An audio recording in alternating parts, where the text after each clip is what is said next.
Bienvenue à ce débat dominical. Vous le savez, le 8 janvier 2023, les Béninois iront aux urnes pour désigner leurs représentants à l'Assemblée nationale dans le cadre, bien sûr, de l'installation de la 9e législature. Et actuellement, au sein des partis politiques, ça bouge beaucoup dans les états-majors. Et vous le savez, à l'occasion d'un rendez-vous électoral, pendant que les acteurs politiques sont sur le terrain et sont en train de jouer, il y a d'autres qui sont aux abords et qui veillent sérieusement au grain. Ce sont les acteurs de la société civile. Quel rôle leur revient-il exactement pour que nous ayons des élections apaisées en 2023? La question est au cœur de ce débat dominical. Et dans la deuxième partie, nous allons parler de la question de la cherté de la vie. Entre polémique et réaction du gouvernement, le prix du pain sera-t-il vendu à 150 francs CFA? Vous le savez, le gouvernement a réagi face à cette question. Mais on le sait, ça a eu lieu quand même cette semaine dans certains départements du Bénin. Dans le même temps, l'essence a pris du prix à la pompe. Et également au niveau des opérateurs de téléphonie mobile aussi, la polémique enfle. Quel présage augure ou quel présage augure la cherté de la vie au Bénin? Nous en parlons aussi dans ce débat dominical qui reçoit pour vous sur ce plateau deux protagonistes. El Adjaya Koubou-Malekhossou, bonjour. Oui, bonjour, monsieur le journaliste. Vous êtes ancien député à l'Assemblée nationale, actuellement dignitaire religieux, président de la Fondation Malekhossou. Vous êtes beaucoup plus acteur de la société civile désormais, plus qu'acteur politique. Vous ne l'êtes plus d'ailleurs acteur politique, c'est bien ça? Ça c'est vrai. Je ne suis plus dans la politique. Justement. Merci d'avoir répondu à notre invitation. En face de vous, Madame Miguel Cueto, c'est une dame aujourd'hui sur le duel, c'est inhabituel par ici. Bonjour Madame. Bonjour Gilles Christ, bonjour aux amis téléspectateurs. Bonjour Monsieur Malekhossou. Bonjour madame. Vous êtes juriste, spécialiste en genre et droits humains.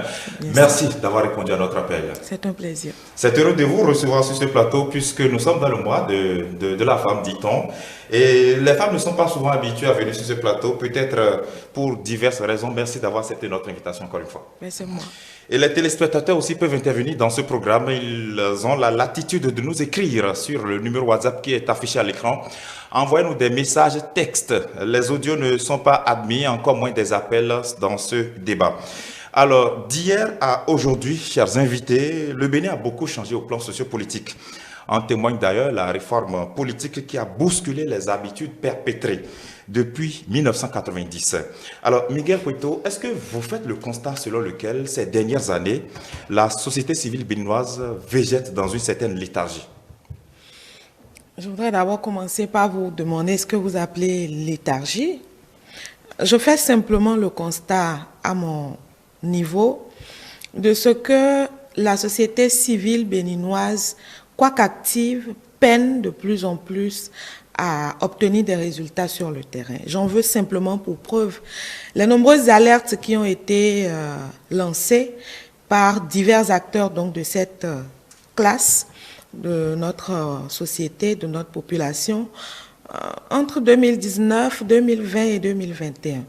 Ces appels incessants, passant par des cris de cœur, des rencontres de plaidoyer, des dialogues, n'ont pas suffi à empêcher ce que nous avons vécu, n'ont pas suffi donc à apaiser ou dissuader les ardeurs des différents camps politiques. Nous avons connu ce que vous savez. Pour moi, aujourd'hui, à la veille donc des élections législatives, c'est des souvenirs à la fois douloureux, mais qui ont du mal à s'effacer de la mémoire, qui aujourd'hui m'animent. Et au regard donc de ceci, le constat, il est clair. Donc, les actions continuent. Le contexte, vous l'avez dit, a quelque peu changé. La façon de gouverner, la façon de prendre en compte tous les avis, cette façon de faire n'est plus la même. Et donc, c'est important, à mon sens, que tous les acteurs dits de la société civile, ou plutôt tous les acteurs qui s'y reconnaissent, puissent s'adapter donc au nouveau contexte qui est le nôtre, tout en restant câblés ou attachés à leur rôle. Au rôle d'abord d'avant-gardiste, au rôle d'anticipation, au rôle de prévention des différents conflits, au rôle de contribution à la gestion même, parfois des crises qui sont nées ou qui vont naître, mais aussi à leur rôle d'éducation de la population sur différentes thématiques afin de contribuer à faire en sorte que le Bénin jadis, qui connaissait des joutes électorales festives, que ce pays-là puisse renouer avec cette pratique. C'est le souhait qu'on peut faire à la veille donc de ces élections, quand on regarde de loin ou de près les acteurs de la société civile. Alors, Yacoub Malrossou, est-ce que vous constatez une société civile qui dort beaucoup ces dernières années? Merci beaucoup. Je tiens à saluer les téléspectateurs et je salue aussi madame et vous le journaliste, sans oublier le premier responsable de la maison et tous ceux qui collaborent avec vous. Je demande à Dieu de bénir cette maison. C'est pour la première fois que je viens de mettre pied ici et nous allons prier à ce que votre télévision soit comptée parmi les télévisions vraiment meilleures. Merci beaucoup, ainsi soit-il. Bon, et revenons... C'est vrai que c'est pour la première fois que vous venez dans cette maison, mais pas sur nos antennes. Oui, je parle de cette maison. De ce siècle, bien sûr. Je vous félicite quand même. Merci. C'est différent de ce qui était là-bas. Là d'où nous venons, merci. Bon, je crois que si on parle de société civile, c'est un peu compliqué. C'est un peu compliqué parce que moi, depuis, j'ai constaté que on commence par la société civile et après on devient politicien. C'est compliqué.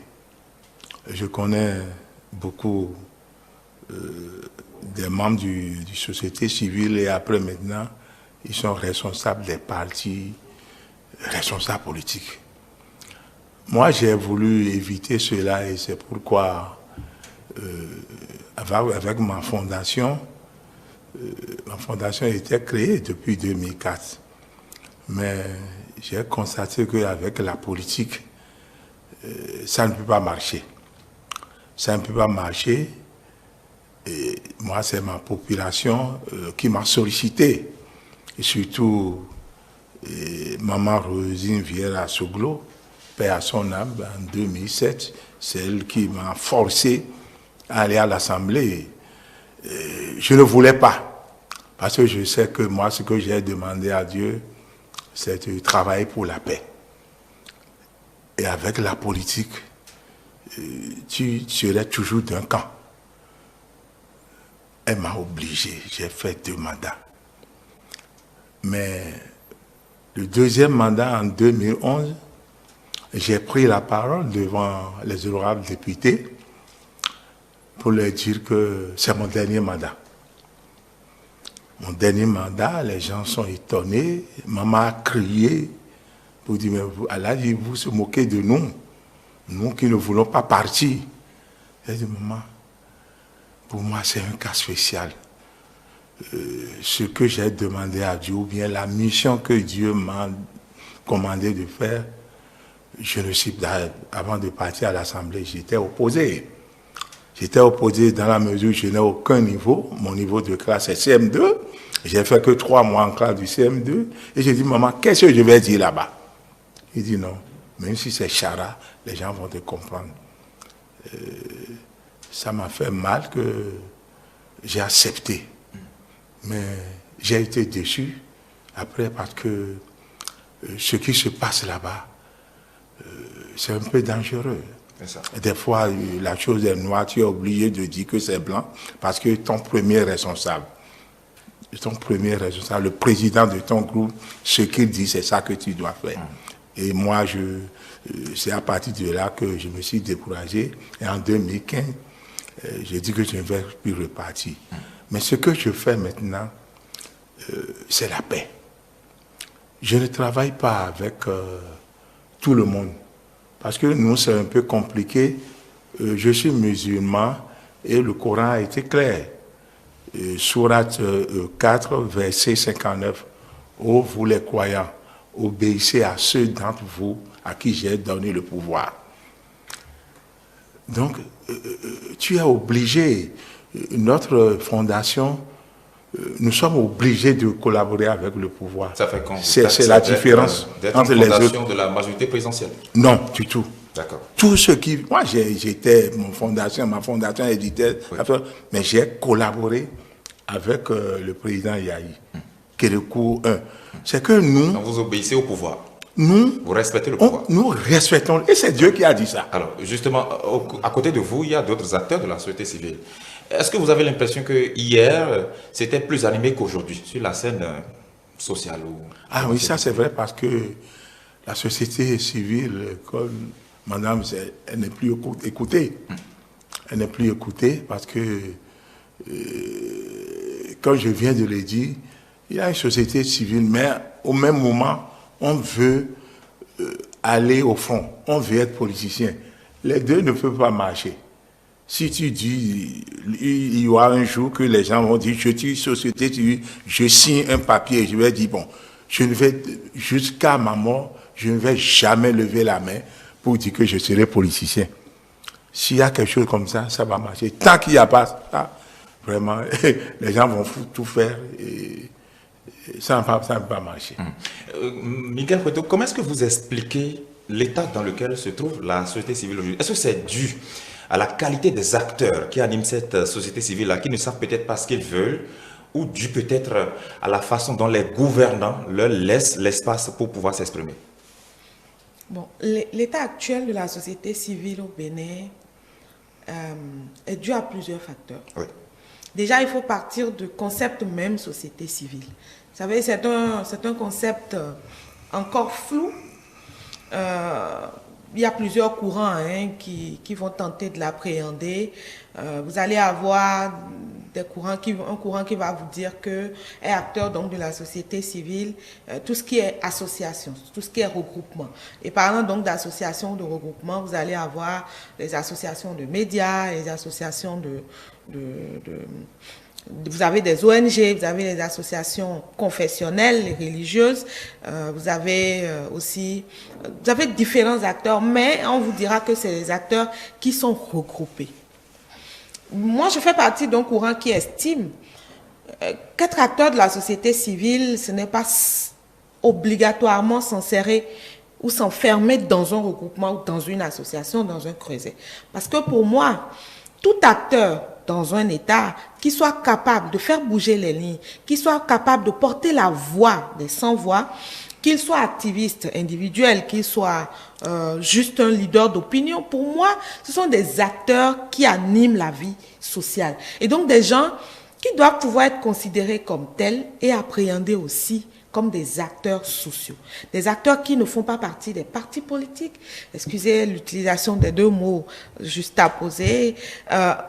Mais c'est d'abord ça. Ensuite, quand on arrive au Bénin, sur ces dernières années, je fais personnellement le constat qu'il y a comme une guerre de leadership dans le concert même des acteurs dits de la société civile. Vous en avez d'un certain âge qui estiment ou qui revendiquent la paternité de la société civile.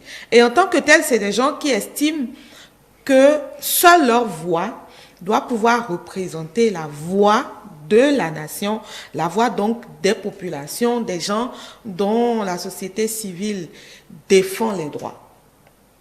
À côté de ces gens, vous en avez qui estiment que non, on ne peut pas s'arroger une place sous prétexte qu'on fait partie des pionniers ou qu'on fait partie des premières personnes à avoir animé cette classe-là dans une société. À partir de ce moment, vous avez quelque part cette guerre de leadership. Et il y a aussi cette dualité que l'on va observer entre ce désir ou cet élan, on va dire, de jouer son rôle, d'assumer son rôle dans l'espace public et cette proximité qu'on peut avoir entre des acteurs de la société civile et les pouvoirs politiques. À partir de ce moment, certains acteurs, qu'ils m'excusent, semble-t-il, ont perdu de la crédibilité. Ont perdu donc cette confiance qui jadis était attachée à leur personnalité, à leur rang, à leur travail. Et ça explique aussi le fait qu'aujourd'hui, ce soit des gens qui ne soient plus vraiment écoutés par les pouvoirs politique, pas même les gouvernants.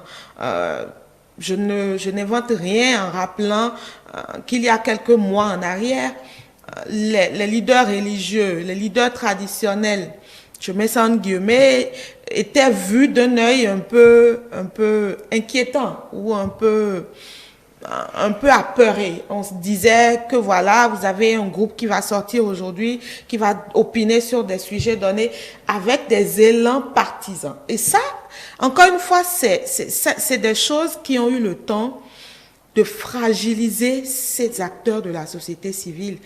En plus de cela, c'est le dernier élément que je vais aborder, vous avez à la fois une déconnexion de ces acteurs-là de la base.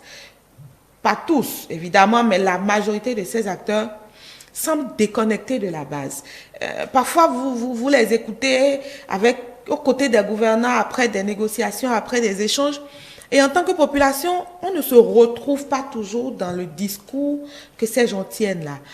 Et comme je le disais, ce dernier élément est associé aussi quelque part à cette incapacité ou alors cette volonté manifeste. Je vais le dire comme ça parce que c'est ainsi que je le ressens. Cette volonté manifeste des acteurs de la société civile dite traditionnelle à pouvoir aller en tandem avec les acteurs nouveaux, qui pour moi je les appelle les acteurs nouveaux.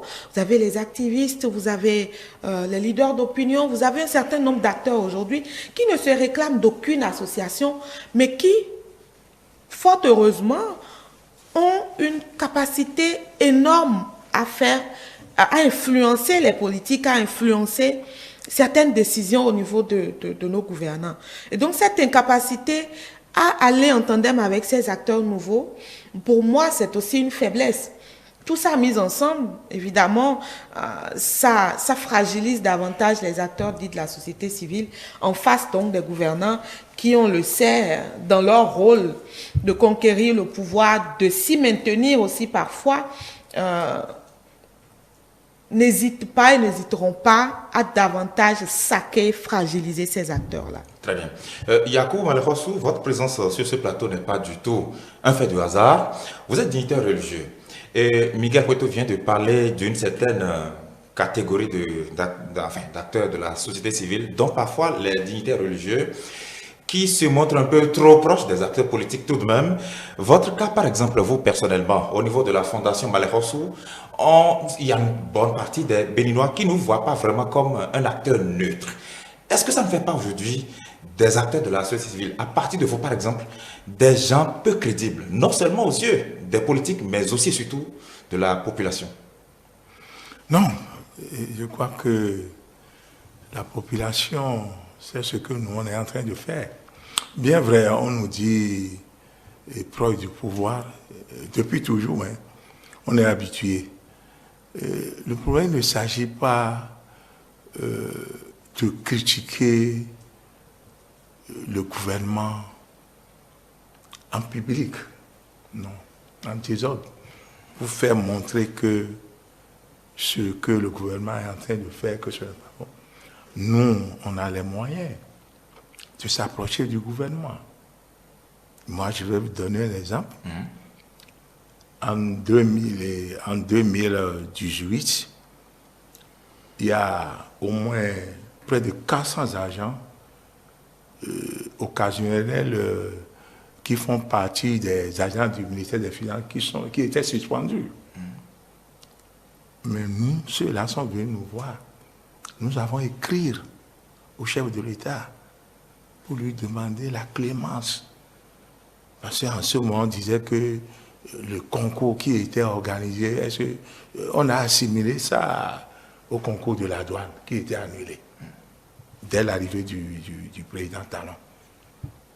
Mais au lieu que nous, on va critiquer, non, on a écrit, on a dit, président, il faut voir le cas. Et immédiatement, le président a réagi. C'est déjà ça, déjà l'aspect. Et le président ne réagirait pas à tout le monde. Non, il y a des gens qui lui écrivent mais il y a ça aussi. C'est comme Dieu. Celui qui a le pouvoir, c'est Dieu qui lui a donné. Et il faut le respecter. Celui qui respecte le pouvoir est en train de respecter Dieu.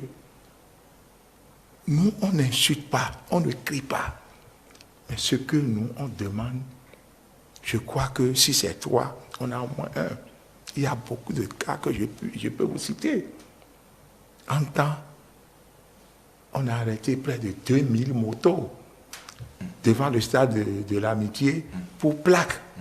Mais nous, on a écrit. Mais pour les législatives 2019, par exemple, où on a eu vraiment beaucoup d'événements regrettables. Vous savez ce qu'on a fait? Oui, mais à cette occasion, par exemple, les espaces publics, nous les médias, etc., lorsqu'on vous donne la parole, pourquoi est-ce que vous ne dites pas clairement ce qui ne va pas publiquement? Pourquoi avez-vous peur de pouvoir mettre les choses, les points sur les i publiquement? Non, nous, publiquement, pour gagner quoi? Pour démontrer à la population que tu es en train de travailler? Oui, bien sûr. Qu'est-ce que ça va me donner? Non, ça ne peut rien me donner.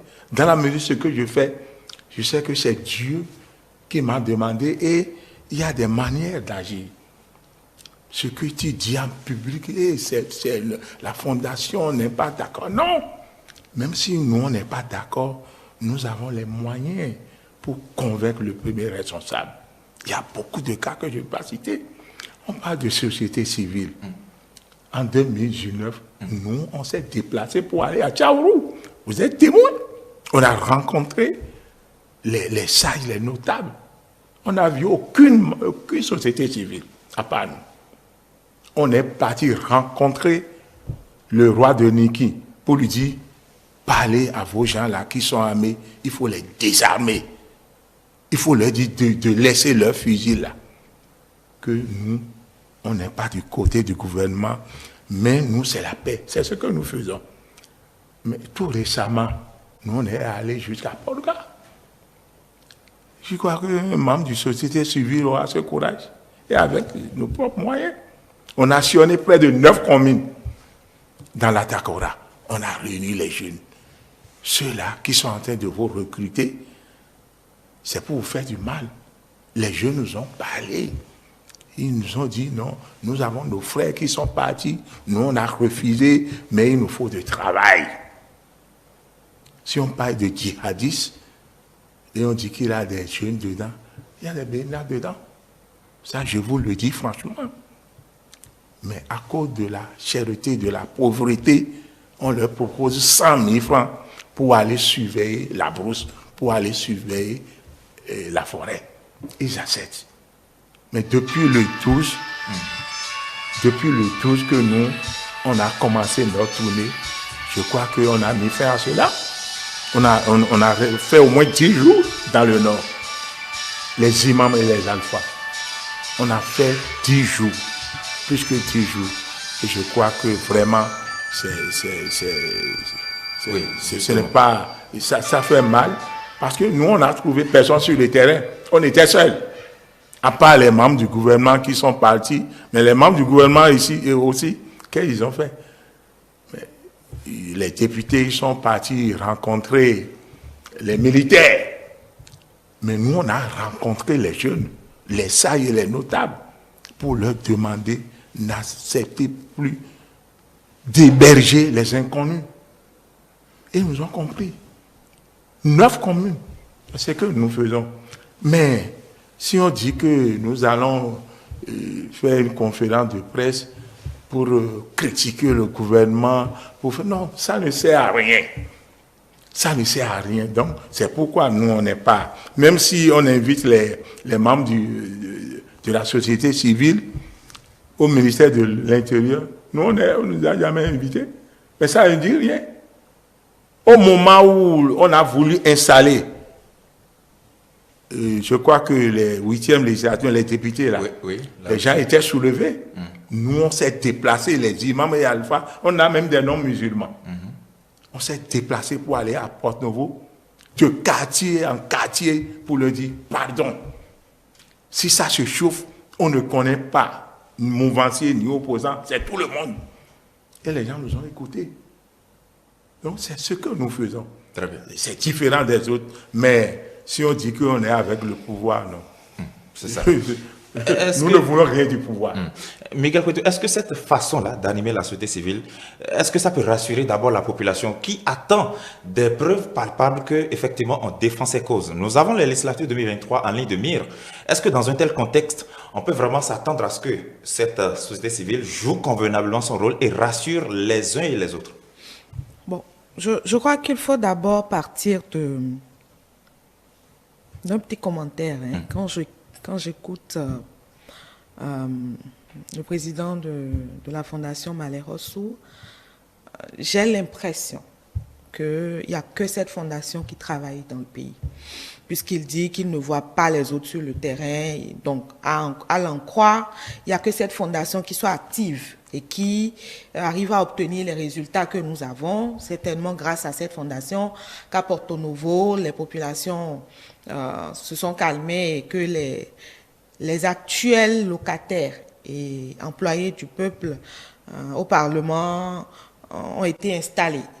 Enfin, je ne m'inscris pas totalement dans cela, parce que comme lui, il y a d'autres acteurs certainement qui sont sur le terrain et qui travaillent, qui évidemment aussi ne s'associent pas à la propagande comme lui. Et ça, c'est à leur actif. C'est à leur actif. Mais je voudrais aussi, avant de répondre à votre question, dire qu'il ne faut pas qu'on confonde les réclamations. Le fait pour les populations, pour les différents acteurs, de lever la voix, à la limite, si vous voulez, de crier leur ras-le-bol par rapport à différentes situations. Il ne faut pas confondre ça avec de l'irrespect, avec un manquement de respect à l'autorité. Ce n'est pas de ça qu'il s'agit. Mais c'est un droit pour nous de pouvoir dire à la face du monde, que ce soit à la télé ou par différents canaux accessibles à chacun, ce qui, pour lui, ne va pas. C'est important. On ne peut pas refuser cela à un individu. Pour moi, je m'inscris totalement contre ça. Première chose. Deuxième chose, j'en reviens donc à votre question. Est-ce que cette façon de travailler sur le terrain, à la limite, on rend dispersé, où chacun se retrouve dans son compartiment à regarder l'autre ou les autres, à se dire, bon, eux, ils ne sont pas sur le terrain, ils n'ont pas le courage d'aller dans tel ou tel milieu. Est-ce que cette façon de travailler rassure les populations? Évidemment que non. Et quand on regarde les élections législatives qui pointent à l'horizon, on est conscient. Vous savez, au Bénin, vous avez différents creusets d'acteurs de la société civile qui travaillent. Mais encore une fois, c'est aussi une question de moyens. Et moi, j'ai eu envie tout à l'heure de poser la question de savoir, mais où est-ce que la Fondation, au-delà des canaux traditionnels, comment est-ce qu'elle arrive à faire tout ce qu'elle dit faire? C'est juste une question de curiosité. C'est important de rappeler ça, parce que parcourir les communautés, aller travailler, aller rencontrer les gens, les sensibiliser, les informer, ça a un coût. Le premier responsable qui a cette charge-là, c'est l'État. Et les acteurs de la société civile viennent simplement en appui. Et ces acteurs vont travailler aussi dans la limite de leurs possibilités. Ça, il faut le rappeler. Et il me semble que, comme on dit chez nous, je vais le dire en fond, des marodo de ouaïno de kewa. C'est-à-dire que vous n'aurez pas des affirmations qui viennent toujours du néant. C'est-à-dire qu'il y a toujours des éléments qui vont susciter certaines réflexions aux uns et aux autres. Donc, quand on va taxer quelqu'un d'être proche d'un pouvoir politique, ceux qui le disent certainement ont des éléments. Ceux qu'on taxe aussi d'être proche du pouvoir aussi sont dans leur droit de se défendre. Toujours est-il que, pour ma part, notre volonté ou notre leitmotiv, c'est justement que le Bénin n'appartienne pas à quelques individus, mais qu'il continue d'appartenir à tous et à toutes, qu'on soit d'une confession religieuse ou pas, qu'on soit acteur de la société civile ou non. Et je voudrais donner un exemple. La taxation. On a parlé de 5% il y a quelques semaines. Vous avez vu cette, j'allais dire, cette union. Pour moi, elle était spontanée. Et elle est partie des réseaux sociaux. Vous avez vu la force de cette union-là, de cet élan pour en venir à bout de cette énième mesure qui, pour les uns et les autres, semble les asphyxier. C'est simplement la preuve que pour moi, les sociétés civiles traditionnelles, dans leur forme traditionnelle, sont en train de connaître leurs limites. Aujourd'hui, si on veut vraiment avancer et obtenir des résultats, il va falloir compter avec la nouvelle génération, il va falloir compter avec les nouvelles formes d'acteurs de la société civile. Et encore une fois, on ne peut pas continuer de travailler en rang dispersé. C'est dans l'union, c'est dans l'unité que nous allons réussir à faire pression sur nos gouvernants. Faire pression sur les gouvernants ne signifie pas remettre en cause leur autorité. Ce dont il s'agit, oui, c'est Dieu qui donne. Le pouvoir est d'essence divine, dira quelqu'un. Mais ce n'est pas parce que je confie ma destinée à un individu ou à des individus que je dois aller me coucher et dormir en me disant, bon, qu'il fasse bien ou qu'il fasse mal, c'est Dieu qui a dit, c'est Dieu qui lui a donné le pouvoir. Ça, pour moi, ça ne se passe pas comme ça et je ne conçois pas la chose ainsi. À partir de ce moment, nous avons cette responsabilité de veille et encore une fois de veille. Cette veille doit pouvoir quitter le lit de la passivité pour être beaucoup plus active. Parce que ces dernières années, les événements qui ont eu cours en 2019, 2020 et 2021 ont laissé ce goût de censure et d'autocensure aux différents acteurs. Même les acteurs de la société civile, qui de plus en plus ont peur de prendre certaines initiatives, d'aller sur certains fronts. Et ça, c'est un sentiment qu'il faut déconstruire. C'est ça. Elhadji Yacoub Malekhossou, on a parlé tout à l'heure de la désunion. Elle a mis l'accent là-dessus. Elle a aussi mis l'accent sur les moyens dont on peut disposer lorsqu'on est à la société civile. Et à ça, j'ajoute maintenant, quelle garantie avons-nous de ce que, en 2023, par exemple, les différents compartiments ou les différents acteurs de cette société civile, à partir de vous déjà, sauront jouer vraiment leur rôle, le rôle qui est le leur, afin qu'on puisse avoir des élections apaisées? Non, avant de répondre à votre question, je tiens à ce que madame a voulu savoir où on gagne de l'argent. Ça, c'est vrai, ça a un coût, elle a raison. Elle a raison et j'ai dit ça tout à l'heure à l'église. Et nous, les musulmans, c'est une obligation de prélever quelque chose de ce que tu as. C'est une obligation. Si tu es musulman, tu ne fais pas ça, tu n'es pas musulman. Vous avez les moyens de parcourir tout le Bénin à vos propres frais? Oui, je m'en reviens. Moi, je suis né d'une famille, une grande famille. Et chacun des membres de la famille sait que tu as au moins 2,5% que tu dois prélever de ton salaire chaque fin du mois. Si tu as 100 000, ça fait à peine 2 500. Si tu as 1 million dans ton compte, ça fait 25 000. Donc, la famille, on dit famille Malekhossou. C'est obligé. Tu dois remettre ça au premier responsable de la famille. Et en dehors de cela, nous avons des amis, des musulmans. Je dis des musulmans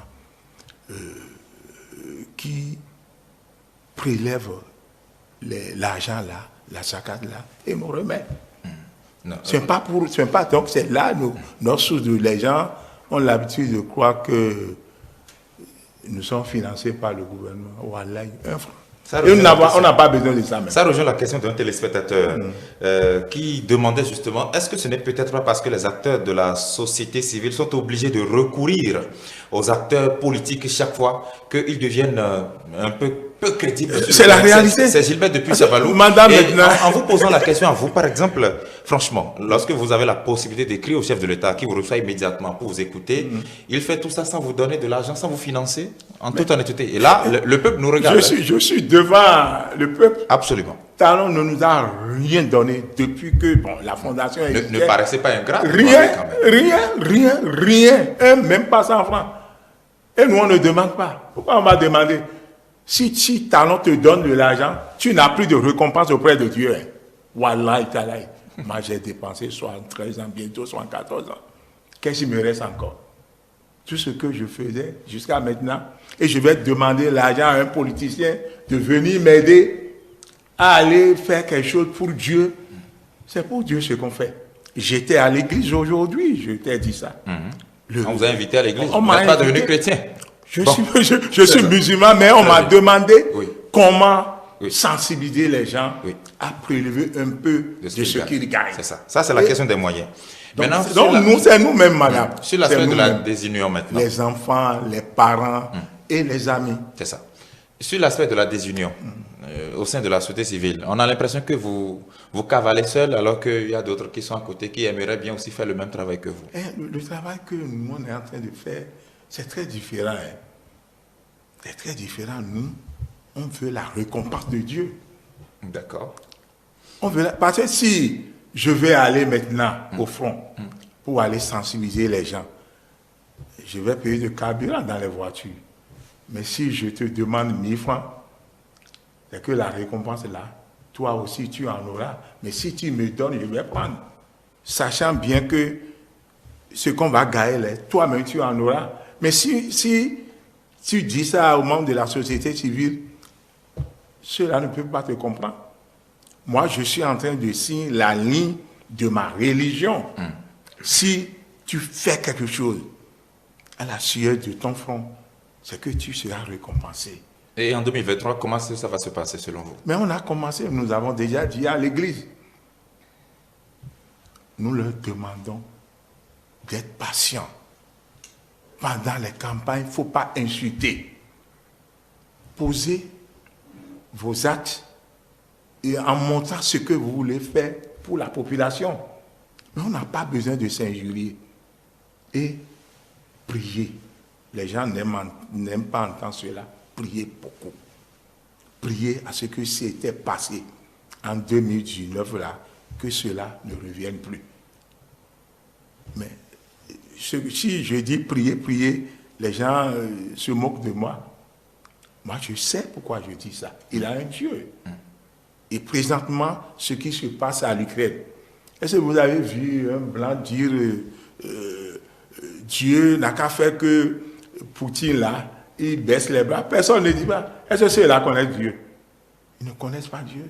Ce sont l'histoire nous enseigne que le nous ont colonisés et qui nous ont apporté la religion. Nous avons l'exemple de Monseigneur de Souza. Oui. C'est quelqu'un qui connaît Dieu. Et avec lui, je crois que la conférence nationale s'est passée dans la paix. C'est ça. Et nous, on est en train de suivre son exemple. Et c'est pour ça que nous choisissons ces genres de thèmes aussi pour s'intéresser à la société civile. Miguel Couto, est-ce que lorsqu'on finit de parler un peu des acteurs eux-mêmes, en face, est-ce que vous avez l'impression que les autorités, le gouvernement par exemple, n'écoutent pas assez les acteurs de la société civile? Quand on voit un peu ce qui s'est passé en 2019, en 2021 aussi avec des pertes en vies humaines, beaucoup d'emprisonnements, est-ce que vous avez l'impression qu'on écoute moins la société civile au niveau donc de l'exécutif? Bon, on peut dire qu'on a l'impression que les oreilles sont tendues. Qu'elles soient tendues et que le son de cloche qui lui accède soit écouté, c'est deux choses différentes.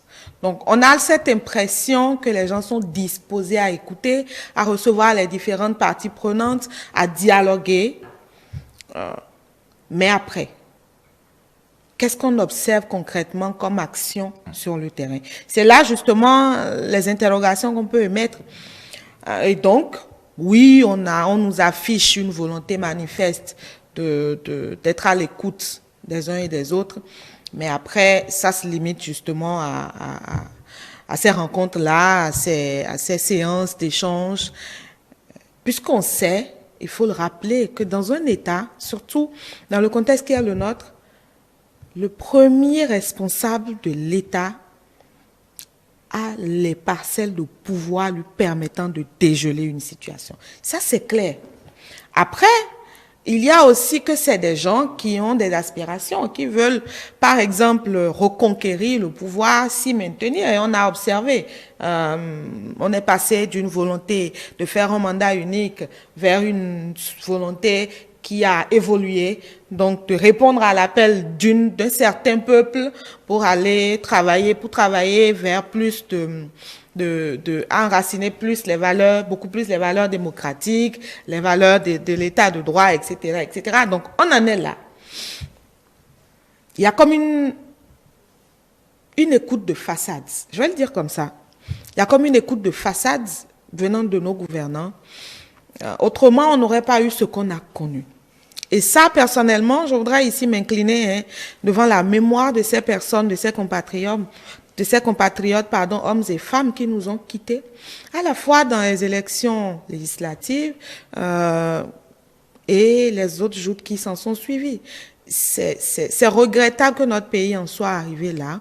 Et donc, ce qu'on peut espérer, c'est que les différents appels qui vont se multiplier les semaines à venir, les mois à venir, que ces appels ne tombent pas dans des oreilles de sourds. Encore une fois, il n'y a pas que les gouvernants qui ont la capacité ou le pouvoir de faire avancer ces questions-là. Il y a aussi les autres acteurs politiques. Puisque c'est de cette lutte-là, de la conquête du pouvoir entre ceux qui sont là et qui sont soutenus par différents partis politiques, et à côté les partis politiques dits de l'opposition, c'est cette guéguerre-là qui malheureusement empiète sur le bien-être, sur la stabilité politique, l'environnement donc qui devient de plus en plus insécurisé pour les populations que nous on constitue. Et le président de la Fondation Malherosou a évoqué tout à l'heure la question de l'insécurité dans le nord du Bénin. C'est des situations, vous voyez, c'est une donnée avec laquelle il faut désormais compter. Dans un contexte qui est le nôtre, encore très fragile, sur la question de la paix, au regard de l'expérience ou des expériences vécues récemment, et quand on observe la montée de ce courant djihadiste, on est en droit d'être davantage inquiet. Parce qu'il ne faut pas que ces guerres internes fassent davantage le lit à une avancée plus accrue de ces gens-là. Tout est lié. Hein. Vous avez beaucoup de licenciements, vous avez des mesures au niveau de l'État qui viennent endurcir la vie, même au quotidien. C'est un tout. Voilà, c'est un tout. Et tout ça mis ensemble, quelque part, peut contribuer à renforcer cette opposition. Quand je dis opposition, ne la voyez pas seulement politique. Je la vois aussi venant des populations qui, à bon droit, n'arrivant pas à subvenir à leurs besoins vitaux, dans un contexte qui est le nôtre où on capitalise tout, les gens sont en droit de s'opposer aux gouvernants en place. Pas parce qu'ils remettent en cause l'autorité de ces gens-là, mais parce qu'ils aspirent donc à un mieux-être. Ils estiment que c'est des gens qu'ils ont, entre guillemets, encore une fois, élus, même si les avis restent partagés par rapport à cette élection-là aussi. Donc, voilà. Il y a une bonne partie d'acteurs de la société civile qui souvent attirent l'attention sur le caractère transparent, équitable, sécurisé des élections. Vous avez l'impression que lorsqu'on porte la voix pour mettre l'accent sur ce genre d'aspects et qu'on appelle aussi les acteurs, tout bords confondus, à la maîtrise de soi, à la retenue et surtout au dialogue, vous avez l'impression qu'en face, il y a une écoute peut-être un peu hypocrite des gouvernants? Yacoub Malherosou? Comme vous le savez, bon, moi je sais que la société civile est en train de faire ce qu'elle peut. Et en face, est-elle écoutée? Bon, en partie parce que, tu sais, la société civile béninoise, comme je viens de le dire, c'est que on est société civile et en même temps, des fois, on joue pour la mouvance et l'opposition. On joue pour la mouvance et l'opposition parce que j'ai des amis dans la société civile. Et si vraiment ils ne sont pas, par exemple, je parle de Assogba, c'est un ami, c'est quelqu'un, il fait ce qu'il peut, mais beaucoup d'entre eux, je parle de la société civile, on ne l'écoute pas. Je parle de Assogba, oui. C'est que je parle avec lui parce que des gens proposent quelque chose. Et au même moment, comme leadership, on dit que lui, par exemple, lui, il est au-dessus. Il y a affaire de leadership parmi les membres de la société civile. Mais s'ils sont vraiment unis et laisser affaire de leadership, c'est moi le patron, ça va aller. Ça va aller. Par exemple, nous, si ce n'est pas un truc de famille, on ne serait pas à ce niveau. Hein. Mais vous, de votre côté, vous ne sentez pas cette distance avec le pouvoir. On vous écoute, vous. Bon, mais en partie. En partie parce que nous ne voulons rien du pouvoir. Nous ne voulons pas, car je ne suis pas un intellectuel pour dire que je serai nommé à quelque part. Je ne veux rien du pouvoir. Ce que je veux, c'est de Dieu. C'est ça. Je sais que tout ce que je fais là, si c'est mal, Dieu voit. Si c'est bon, Dieu voit. Mais si on ne met pas comme ça, c'est difficile pour les cadres politiques. C'est très difficile. Pour eux, Dieu est là, Dieu n'a qu'à rester là. Ça ne concerne pas la politique. Et c'est pourquoi moi, j'ai décidé de ne plus faire la politique. Et je vais vous dire quelque chose. Ce que nous faisons, on ne peut pas tout dire. Les gens ont écrit. Les gens ont conseillé à président Yahi Boni ou bien le président Soglo d'accepter de rencontrer le chef de l'État. Mais nous faisons partie de ceux-là. Nous avons envoyé des lettres, ils sont encore vivants. Et à leur arrivée, on nous a informé que le président a accepté. Parce que nous, on leur a dit, si vous êtes ensemble avec le chef de l'État, ceux qui sont en prison, ceux qui sont en exil, le président va vous écouter. Je suis sûr. Mais si vous restez à l'écart de lui, ce n'est pas un service que vous êtes en train de rendre à ceux-là. Moi, j'ai des amis dedans. Liadi, c'est mon ami. Contier, c'est mon ami. Mais je suis en train de faire ce que je peux. Je ne peux pas tout dire ici. Je ne peux pas tout dire ici. Et moi, j'ai demandé à ceux-là. Ils étaient chefs de l'État. Mais aujourd'hui, il y a quelqu'un là. Il faut essayer avec l'humilité. Demander l'audience. Il va accepter. Alors, vous ne voyez pas Zissou. Zissou est arrivé, non? Donc, si ceux qui sont à l'extérieur aussi, s'ils essayent de se rabaisser un peu, je crois que ce que nous voulons, ça va arriver. Qu'est-ce que nous voulons? Nous voulons que tous ceux-là qui sont à l'extérieur, qu'ils viennent construire le pays avec le chef de l'État. Ceux qui sont en prison, qu'on les sorte pour travailler pour le ciel. Non, c'est ce que nous voulons. C'est ça. Et nous sommes en train de se battre pour ça. D'accord. Et j'avais réuni en temps les activistes là, pour leur dire, il faut nous faciliter la tâche. On est en train de supplier l'autre et en même temps, vous êtes en train de l'insulter. Ce n'est pas bon. Les opposants aussi, ils n'ont qu'à essayer de se rabaisser un peu. Parce qu'aujourd'hui, c'est lui qui est là. Nous voulons que ceux-là sortent de nos prisons. Nous voulons que ceux qui sont à l'extérieur viennent à la maison. Mais si nous restons unis pour demander pardon, le président Talon va accepter. Mais au moins, au moment où on demande pardon, d'autres sont en train de l'insulter. C'est ça que je tiens à expliquer à tout le monde. D'amener la balle à terre. Très bien. Alors, il y a un téléspectateur, Gérard Onkono, qui vous a posé une question. J'espère que vous pourrez tenir en 30 secondes, puisque là, on n'est pressé par le temps. Il dit, l'obéissance au chef, sous toutes ses formes, n'est-il pas une lecture erronée de la part de l'honorable Yacoub Malhossou? C'est vrai qu'il a cité beaucoup de parties de la Bible. Hein. Bon, voilà, Proverbes 20, 23, il a donné des exemples. C'est un musulman. Voilà, il n'est pas musulman. Ah d'accord, donc il ne faut pas... Dans la religion la Bible est différente du Coran. Du Coran, très bien, très bien. Voilà. Vous avez le Coran, tout ce qui s'est passé avant l'arrivée du prophète, tout est dedans. D'accord, merci. Si vous permettez, l'honorable parle d'humilité, d'humiliation. Mais est-ce que ce n'est pas dans les deux camps? Est-ce parce qu'un individu est au pouvoir qu'il a droit de vie et de mort sur tout le monde et que tout le monde doit pouvoir se rabaisser pour lui? Oui, les gens peuvent accepter de faire le pas. Mais lui, n'a-t-il pas l'obligation aussi quelque part d'être humble? De se dire qu'au-delà de cette puissance que le peuple, et ça il faut le rappeler, son pouvoir est d'essence populaire. Dieu.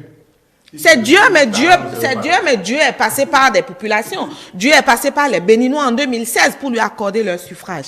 Donc, est-ce que lui n'a pas l'obligation aussi quelque part d'avoir cette posture d'humilité? C'est une interrogation parce que j'ai toujours eu cette impression que c'est seulement aux autres de faire le pas, c'est seulement aux autres de s'humilier, c'est seulement aux autres d'eux, c'est seulement aux autres d'eux. Dans ce pays.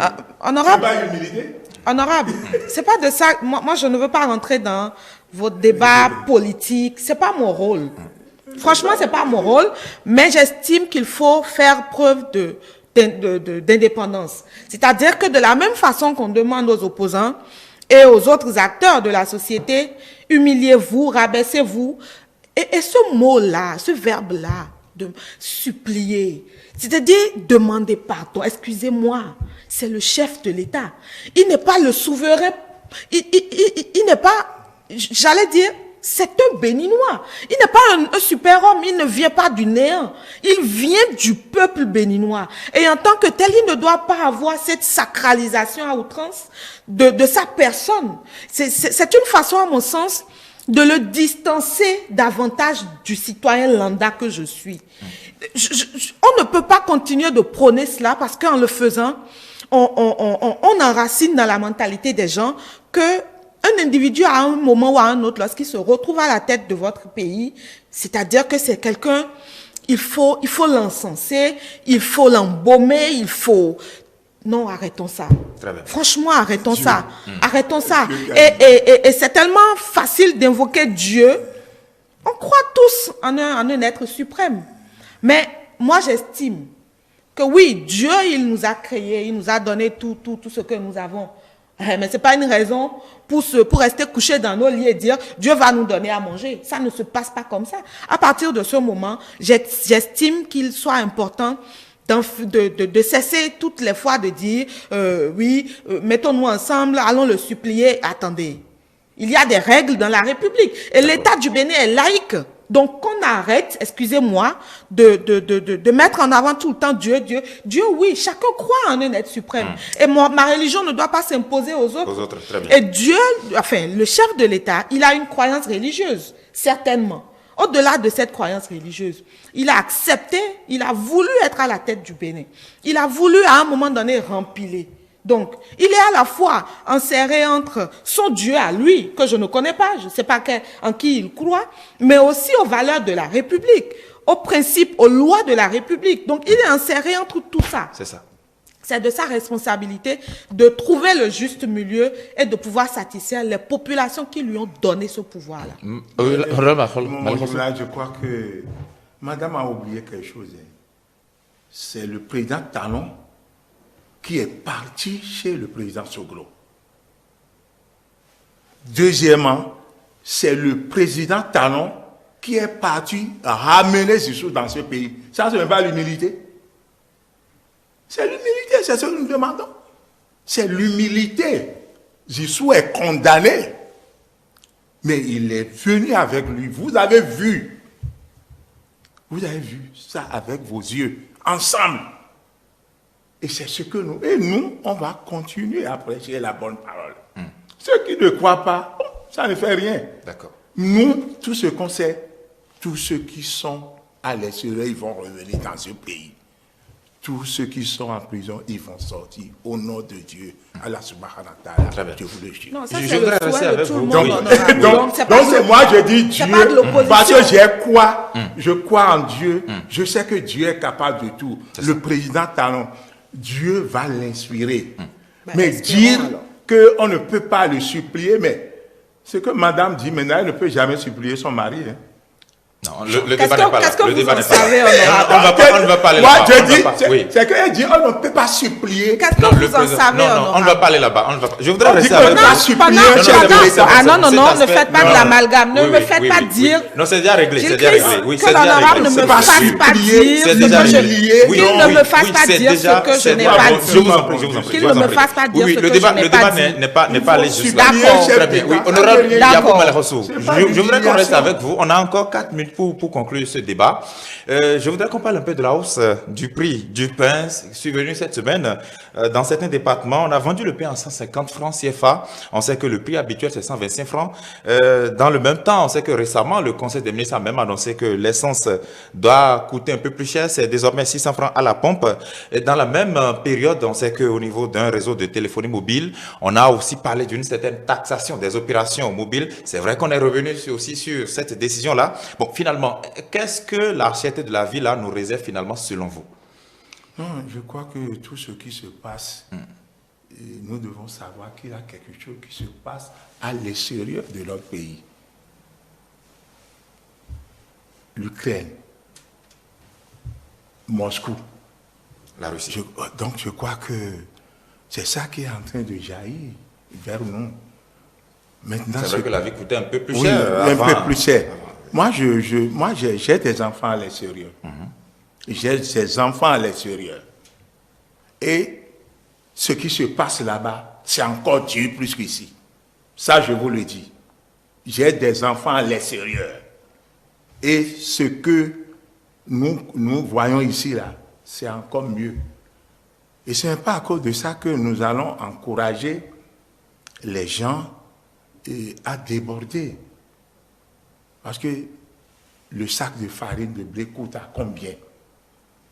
Il faut faire l'enquête. Le ministre du Commerce est là pour fouiller. On ne peut pas dire que les choses ont augmenté un peu partout. À cause de ça, nous allons profiter pour quand même faire mal à la population. Et tout ça là qui se passe, on va dire que c'est le président. Non. Ah, c'est lui. Donc, moi, je demande au gouvernement d'intervenir. Par exemple, pour le carburant, maintenant c'est à 600. Est-ce qu'on ne peut pas diminuer un peu? Nous, on demande, on continue. Nous, on sait, et la semaine prochaine, nous, on va organiser une conférence de presse pour demander aux chefs de voir la charité de la vie. De voir faire quelque chose, sinon c'est vrai que la population souffre. C'est vrai que le secrétaire nous qui général sommes exposés, nous savons ce que nous rencontrons. Oui, une petite précision. C'est vrai que le secrétaire général adjoint et porte-parole du gouvernement a annoncé à l'occasion donc de la rencontre AskGouv que le prix du pain sera en même temps régularisé, qu'il va revenir à son prix normal. D'ailleurs, une rencontre a eu lieu ce samedi. Je vais revenir à vous. Miguel Cueto, sur cette question de la cherté de la vie, vos commentaires? Non, je voudrais raisonner dans la peau d'un citoyen lambda qui n'a que faire, évidemment, de ce qui se passe en Ukraine. Et ce qu'il observe, ce citoyen lambda, c'est que la vie est de plus en plus chère. C'est que son pouvoir d'achat est réduit. C'est ce citoyen lambda a à charge plus de personnes. Des gens qui ont été licenciés pour X ou Y raison. Des gens dont les salaires ne reflètent pas le travail qu'ils abattent dans les entreprises ou sur le terrain, des gens qui, pour différentes raisons, ont du mal donc à faire face aux défis de la vie, à manger à leur faim, à accéder à l'eau, à l'électricité. Vous savez que tout ça a flambé. Donc c'est juste, pour moi, c'est limitatif de mettre l'ancrage simplement sur le pain, sur les produits de première nécessité. Il n'y a pas que ça. Tout a flambé dans le pays. Et pour le citoyen lambda, les gouvernants doivent faire quelque chose. Donc, à partir de ce moment, mon cri de cœur, il ira encore une fois à l'endroit des gouvernants du moment pour dire qu'ils estiment faire ce qu'ils doivent faire, mais pour nous, populations, ils n'en font pas assez. Puisqu'ils détiennent le pouvoir, ils ont les moyens de faire en sorte que nos droits les plus élémentaires soient satisfaits. Donc, c'est un cri de cœur. C'est ça. Je ne sais pas si vous avez un dernier commentaire en 10 secondes. Non, nous allons demander au gouvernement de revoir ce qui se passe, surtout les denrées alimentaires. Tout est cher. Tout est cher. Si vraiment, avant, il y avait l'ONASA, et les produits vivriers étaient pris en compte, maintenant, il n'y a plus ça. Est-ce qu'il ne s'agit pas maintenant de revoir cela? C'est ça. Parce Merci. que les gens souffrent. Moi, je le sais. Merci beaucoup à vous. El Hadji Yakou Malek Rosso, ancien député à l'Assemblée nationale, dignitaire religieux, président de la Fondation Malek Rosso. Merci d'avoir été sur ce plateau. Vous étiez avec Miguel Cueto, qui est juriste, spécialiste en genre et droits humains. Genre et droits humains. Droits humains, j'allais dire. Merci d'avoir été sur ce plateau. C'est moi. Et merci à vous aussi, chers téléspectateurs, qui êtes restés de bout en bout en notre compagnie.